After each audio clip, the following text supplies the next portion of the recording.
जळगाव जामोद शहरात माजी मुख्यमंत्री तथा शिवसेना पक्षप्रमुख उद्धव ठाकरे यांची जाहीर सभा दिनांक 22 फेब्रुवारी रोजी स्थानिक श्रीपाद कृष्ण कोल्हटकर महाविद्यालयाच्या मैदानावर संपन्न झाली। या सभेत शिवसेनेचे खासदार संजय राऊत, अंबादास दानवे, अरविंद सावंत हे मान्यवर प्रामुख्याने उपस्थित होते। या प्रसंगी उपस्थित नागरिकांना संबोधित करताना नरेंद्र मोदी व भाजपावर उद्धव ठाकरे यांनी जोरदार हल्लाबोल केला। गुजरातचे मुख्यमंत्री असतानाच अटलजींनी त्यांना टाळले होते, परंतु बाळासाहेब ठाकरे यांनी त्यांची पाठराखण केली। मोदी हे उपकार विसरले व त्यांचाच पक्ष संपवायला निघाले, तसा घणाघात ठाकरे यांनी मोदी सरकारवर केलाय। याच सोबत त्यांनी भाजपाचे केंद्रीय मंत्री अमित शहा, महाराष्ट्राचे उपमुख्यमंत्री फडणवीस यांच्यावर सुद्धा सडकून टीका केली। यानंतर गद्दार आमदार व खासदारांना घरी बसवणे गरजेचे असल्याचे प्रतिपादन खासदार संजय राऊत यांनी व्यासपीठावरून बोलताना केले। ज्यांची लायकी नसतानाही आपण ज्यांना आमदार केले, आता त्यांना घरी बसवा। जिल्ह्यातील गद्दार खासदारला त्याची जागा दाखवा, अशा तीव्र शब्दात संजय राऊत यांनी शिवसेना शिंदे गट व भाजपवर हल्लाबोल केला।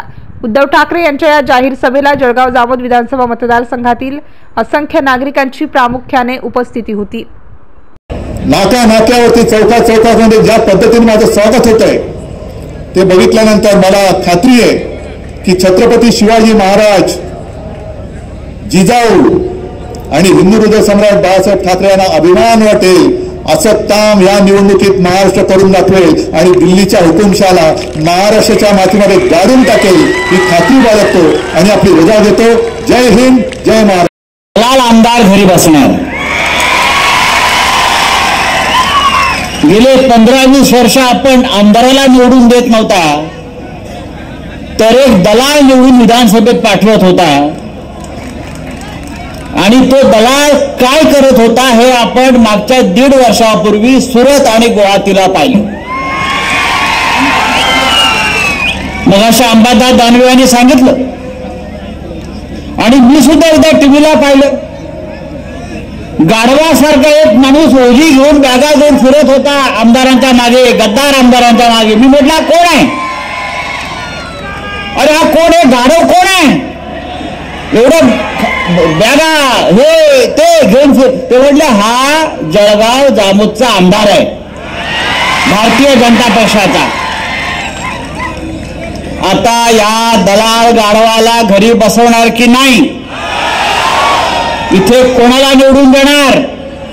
शिवसेना आणि शिवसेना ही सुद्धा माननीय उद्धव ठाकरे साहेबांची शिवसेना। भारतीय जनता पक्ष हा एक चोर बाजार आहे, चोर बाजार। आमच्या मुंबईमध्ये चोर बाजार आहे, फार प्रसिद्ध चोर बाजार। अख्ख्या मुंबईतले चोर तिकडे एकत्र येतात आणि चोरलेला माल विकायला बसतात। भारतीय जनता पक्षाचा अशाच प्रकारे एक चोर बाजार झाला आहे। शिवसेना चोरा, राष्ट्रवादी काँग्रेस पक्ष चोरा, यांचे बाप चोरा, त्यांचे भाऊ चोरा, असा हा चोरांचा बाजार भारतीय जनता पक्ष आणि त्या चोरांचे सरदार देवेंद्र फडणवीस। मला बुलढाण्यातल्या लोकांच्या कल्पकतेची कमाल वाटते। मगाशी आपण मला वाटतं नांदुरा गाव ना, नांदुरा गावात आम्ही खाली उतरलो, पक्षाच्या कार्यालयाचं उद्घाटन करायचं होतं। एक तरुण शिवसैनिक आला, जय महाराष्ट्र केलं। मला म्हणाले साहेब, हात घेतला, साहेब टरबूज फोडा म्हटले। मला शंभर कळलं नाही टरबूज फोडा म्हणजे काय। बाजूला एक फळांचं दुकान होतं, त्यांनी टरबूज आणलं आणि फोडलं।